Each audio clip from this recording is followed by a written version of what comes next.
কাছে আবারও যাই একটু। সান্নিক, এই মুহূর্তে কি ভবানী ভবন পৌঁছে গেলেন অভিষেক? বলছিলাম নির্দিষ্ট সময়ের প্রায় 15 মিনিট আগে ভবানী ভবনে আজকে পৌঁছে গেলেন অভিষেক বন্দ্যোপাধ্যায়। এখান থেকে ওপরে তদন্তকারীরা তাকে যে জায়গায় পৌঁছতে বলেছেন সেই জায়গায় তিনি পৌঁছাবেন। তবে ইতিমধ্যেই যে ছবি দেখতে পাচ্ছ ভবানী ভবনের যে রিসেপশন এরিয়া, সেই এরিয়াতে ইতিমধ্যেই অভিষেক বন্দ্যোপাধ্যায় তিনি পৌঁছেছেন, তার গাড়ি পৌঁছেছে। তিনি নেমে এখান থেকে তিনি যাবেন যেখানে আজকে তদন্তকারীরা তাকে তলব করেছেন, যেখানে এই সই জাল কাণ্ডের মামলার তদন্ত সিআইডি আধিকারিকরা করবেন, যেখানে তাকে ইন্টারোগেট করা হবে। সেই জায়গায় অভিষেক বন্দ্যোপাধ্যায় পৌঁছবেন। তবে তার আগে যেমনটা বলা হচ্ছিল নির্দিষ্ট সময়ের কিছুটা আগে, কেননা এর আগে আমরা দেখেছি 4 বার তিনি হাজিরা, যখন এড়াতে এড়াতে চতুর্থবার তাকে যখন তলব করা হয় তখন তিনি আগের গত বৃহস্পতিবার তিনি হাজিরা দিয়েছিলেন। তারপরেই সিআইডি আধিকারিকরা জানিয়ে দিয়েছিলেন যে তার যে উত্তর তাতে সন্তুষ্ট নয় সিআইডি আধিকারিকরা, এবং তদন্তকারীদের আরো বেশ কিছু তথ্যের প্রয়োজন রয়েছে, যে কারণে অভিষেক বন্দ্যোপাধ্যায়কে আজকে ফের তলব করা হয়। সেই মতো নির্দিষ্ট সময় যা ছিল, অর্থাৎ দুপুর 12টার 15 মিনিট আগেই তিনি পৌঁছে গেলেন বর্তমানে ভবানী ভবনে। ভবানী ভবনের একেবারে মেন গেটের ছবি তুমি দেখতে পাচ্ছ। মেন গেট থেকে ঠিক ভেতরে ঢুকেই অভিষেক বন্দ্যোপাধ্যায়ের গাড়ি, যে ভবানী ভবনের যে গাড়ির জন্য যে নির্দিষ্ট রিসেপশন এরিয়া রয়েছে সেই এরিয়াতে বর্তমানে রয়েছে, সেখান থেকে তিনি পৌঁছে যাবেন ভবানী ভবনের যে নির্দিষ্ট তার জন্য যে ইন্টারোগেশনের জন্য যে জায়গা নির্দিষ্ট করা হয়েছে সেখানে। আজকে এই দিকেই প্রত্যেকের নজর থাকবে। এই সই জাল কাণ্ড নিয়ে বঙ্গ রাজনীতিতে অন্তত যথেষ্ট জলঘোলা হয়েছে।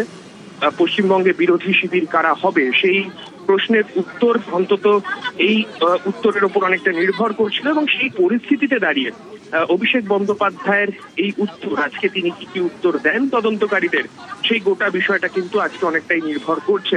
তাই এই মুহূর্তে ভবানী ভবনের দিকে আমাদের নজর থাকবে। আর ভবানী ভবনের মেন গেটের ছবি এখনো পর্যন্ত অভিষেক বন্দ্যোপাধ্যায় উপরে যাননি। নিচে যেখানে তার গাড়ি দাঁড় করানো হয়েছে সেখান থেকে নেমে কিছুক্ষণের মধ্যে তিনি পৌঁছে যাবেন তার জন্য যে নির্দিষ্ট জায়গা রয়েছে সেখানে। সানিক, সেই ছবি আমরা দেখাচ্ছি দর্শকদের। তুমি যেমনটা বলছিলে যে এখনো পর্যন্ত উপরে তিনি যাননি এবং তিনি নিচে রয়েছেন, কথা বলছেন, যে ছবি আমরা দেখতে পাচ্ছি। সানিক, অপর প্রতিনিধি অনুপ রয়েছে আমার সঙ্গে। অনুপের কাছ থেকে একটু জানার চেষ্টা করি। অনুপ,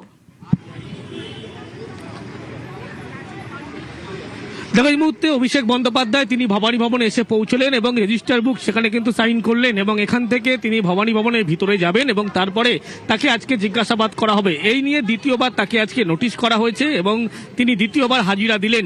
মূলত বিধানসভার বিধায়কদের সই জালিয়াতি কাণ্ড, সেই কাণ্ডে ইতিমধ্যে অভিষেক বন্দ্যোপাধ্যায়কে দ্বিতীয়বার নোটিশ করার, সেই দ্বিতীয়বার নোটিশের পরিপ্রেক্ষিতে আজকে দেখা গেল অভিষেক বন্দ্যোপাধ্যায় তিনি হাজির হলেন। এবং অভিষেক বন্দ্যোপাধ্যায় তাকে জিজ্ঞাসাবাদ করার মূল কারণ, যেদিনকে রিলেশন বুক হয়েছিল সেদিনকে কার কথায় মূলত এই সমস্ত তৈরি হয়েছিল, 70 জন যে বিধায়কের কথা বলা হচ্ছে যারা সাইন করেছিল, সেই 70 জন বিধায়ক তারা উপস্থিত ছিলেন না। সেক্ষেত্রে অনুপস্থিত বিধায়কদের সাইন কারা করেছিল, এই ক্ষেত্রে তিনি কি জানেন। এবং বলা হচ্ছিল যে এই যে গোটা বিধানসভায় সই জালিয়াতির ঘটনা, তিনি দলের সাধারণ সম্পাদক, সেক্ষেত্রে তার কি ভূমিকা ছিল। যখন বিরোধী দলনেতা ঠিক হয় সেক্ষেত্রে আগে কোনো বৈঠক হয়েছিল কিনা, এই সমস্ত বিষয়, এবং বৈঠক যদি হয়ে থাকে কার কথায় বৈঠক হয়েছিল, এবং বিরোধী দলনেতা ঠিক পরিকল্পনা করা হয়েছিল গোটা সেটা কার কোনো বৈঠকে নির্দিষ্টভাবে হয়েছিল কিনা, অন্য কোনো বিষয়, এই সমস্ত বিষয় নিয়েই অভিষেক বন্দ্যোপাধ্যায়কে আজকে জিজ্ঞাসাবাদ করবে। কিন্তু সবথেকে যেটা গুরুত্বপূর্ণ রিলেশন যে বুকের কথা বলা হচ্ছে, যেটার খোঁজে সিআইডির পক্ষ থেকে দেখা গেছিল যে ক্যামাক্সে তার অফিস থেকে শুরু করে একাধিক জায়গা তল্লাশি করা হয়েছিল, কিন্তু প্রত্যেকটি জায়গায় দেখা গেছিল তিনি এই রিলেশন বুক কিন্তু সেখানে পাওয়া যায়নি। পরবর্তী ক্ষেত্রে লক্ষ্য করা গেল অভিষেক বন্দ্যোপাধ্যায়কে যেদিকে তলব করা হয়েছিল বৃহস্পতিবার, তিনি আদালতের নির্দেশে যখন এসে পৌঁছয় পরবর্তীকে জিজ্ঞাসাবাদে তিনি জানি না একাধিক প্রশ্নের উত্তর এড়িয়ে গিয়েছিলেন, এমনটাই। অর্থাৎ সিআইডি জিজ্ঞাসাবাদে কিন্তু সন্তুষ্ট ছিল না অভিষেককে জিজ্ঞাসাবাদ করে, সেই কারণে দ্বিতীয়বার নোটিশ করা হলো। এবং 12টার আগে অভিষেক বন্দ্যোপাধ্যায় এসে পৌঁছলেন এবং কিছুক্ষণের মধ্যে অভিষেক বন্দ্যোপাধ্যায় তাকে জিজ্ঞাসাবাদ করা হবে। এই যে গোটা ঘটনার পরিপ্রেক্ষিতে আজকে দেখা যাচ্ছে বিধানসভায় যে সই জালিয়াতি বিধায়কদের মামলা, সেই পরিপ্রেক্ষিতেই কিন্তু আজকে অভিষেক বন্দ্যোপাধ্যায়কে জিজ্ঞাসাবাদ। বিরোধী দলনেতা যে কি ঠিক করা হয়েছিল, সেখানে কিন্তু আগে বৈঠক হয়েছিল কিনা, যে বৈঠকের দলের সাধারণ সম্পাদক তার গুরুত্বপূর্ণ ভূমিকা হয়ে থাকে, সেক্ষেত্রে নাম কে প্রস্তাব করেছিল এবং বলা হচ্ছে 70 জন যে বিধায়কের কথা, সেই 70 জন বিধায়ক প্রত্যেকে অনেকে উপস্থিত ছিলেন না। তার মধ্যে ক্যানিং পূর্বের যিনি বিধায়ক ছিলেন তিনি কিন্তু সবার আগে স্পষ্ট করেছিলেন তিনি সই করেননি। তাহলে কাজ সই কে করলো? এবং একাধিক এরকম বিধায়ক যারা অনুপস্থিত ছিল তাদের সই করা হয়েছিল। সেক্ষেত্রে কারা এই সই করেছিল গোটা বিষয় কিন্তু ইতিমধ্যেই তাকে জিজ্ঞাসাবাদ করবে অভিষেক বন্দ্যোপাধ্যায়। এই মুহূর্তে দেখতে পাচ্ছি অভিষেক বন্দ্যোপাধ্যায় তিনি একেবারে যে রেজিস্টার যে সাইন করতে হয় ঢুকতে গেলে সেখানে তাকে লক্ষ্য করা যাচ্ছে এবং তিনি ভবানী ভবনে ঢোকার পরবর্তী ক্ষেত্রে গেটের কাছে যে রেজিস্টার বুক সেখানে কিন্তু সাইন করছেন। এই মুহূর্তে ছবি তুমি সরাসরি দেখতে পাচ্ছ অভিষেক বন্দ্যোপাধ্যায় তিনি উপস্থিত রয়েছেন এবং কিছুক্ষণের মধ্যে সাইন করার পরবর্তী ক্ষেত্রে অভিষেক বন্দ্যোপাধ্যায় তিনি ভিতরে প্রবেশ করবেন। এবং যে ছবি তুমি দেখতে পাচ্ছ ভবানী ভবনের ভিতরে অভিষেক বন্দ্যোপাধ্যায় এই মুহূর্তে এখন যে রেজিস্টার বুক থাকে ভবানী ভবনে ঢুকতে গেলে কোনো ব্যক্তি যদি আসে সেক্ষেত্রে তাকে জিজ্ঞাসাবাদ করা হয়ে থাকলে সেই সাইন করলেন।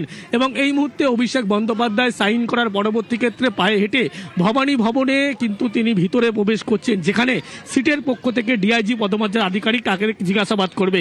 কিছুক্ষণ পরে আগেই সিআইডি অফিসিয়ালস তারা যারা সিটের দায়িত্বে রয়েছেন তারা এসে পৌঁছেছেন, তারাই মূলত আজকে জিজ্ঞাসাবাদ করবেন। গোটা জিজ্ঞাসাবাদ ভিডিওগ্রাফি করা হবে এবং তুমি ছবি দেখতে পেলে অভিষেক বন্দ্যোপাধ্যায় এই মুহূর্তে রেজিস্টার লিস্টে সই করার পরবর্তী ক্ষেত্রে ভবানী ভবনের ভিতরে তিনি ঢুকলেন।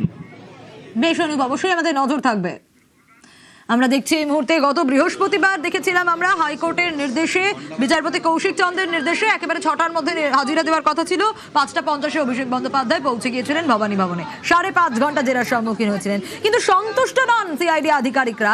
এ কথা আমরা দেখেছিলাম, এই অভিযোগ আমরা দেখেছিলাম এবং আজ আবার তাকে তলব করা হয়।